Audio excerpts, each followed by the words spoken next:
விஜய் அடுத்த பிரச்சாரத்துக்கு போகிறதுக்கு அனுமதி கொடுக்க மாட்டேன்ட்டாங்க. அது ஸ்டாலின் சொல்லி வச்சு. ஸோ ஹைகோர்ட்டுக்கு போயிருக்காரு விஜய்.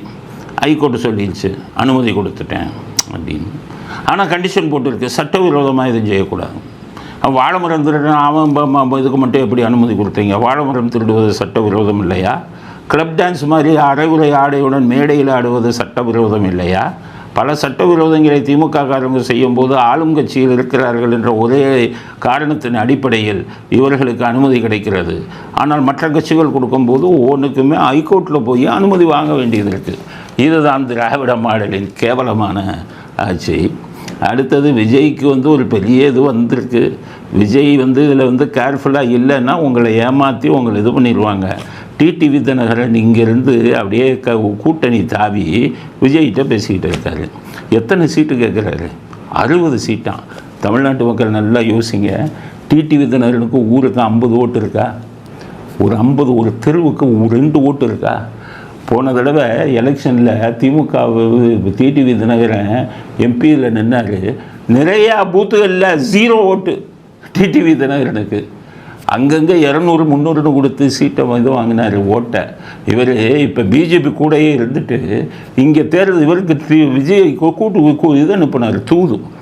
தூது அனுப்பினோன்னா நம்ம அண்ணாமலை அண்ணா அங்கே போயிருங்கண்ணே, ஏன்னா பாஜக தலைவரை விட்டு இவர் தூக்கிட்டாங்களாம். அண்ணே அங்கே போயிருங்க, எல்லாத்தையும் அண்ணன்னு தானே ஏமாத்துறாரு அண்ணாமலை. அப்படி வந்தாருண்ணா அண்ணே அண்ணா அண்ணா அண்ணான்னு.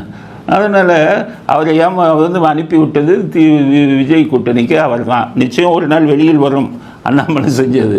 அங்கே போனால் 60 சீட்டு கேட்குறாரு.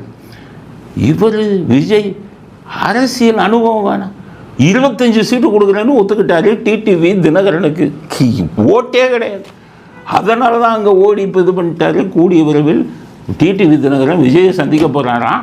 விஜய் 3 விஷயம், 25 சீட்டு, 25 சீட்டுக்கு செலவழிக்க பணம் வேணும்னு கேட்குறாரு டிடிவி தினகரன். அதையும் கொடுக்குறேன்ட்டார் விஜய்.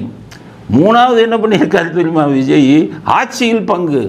ஓட்டே இல்லாத டிடிவி தினகரனுக்கு 25 சீட்டு கொடுத்தீங்கன்னா விஜய் உங்களுக்கு சொல்கிறேன், உங்களுக்கு அரசியல் சாதுரியம் இல்லை, அரசியல் அனுபவம் இல்லை தான்.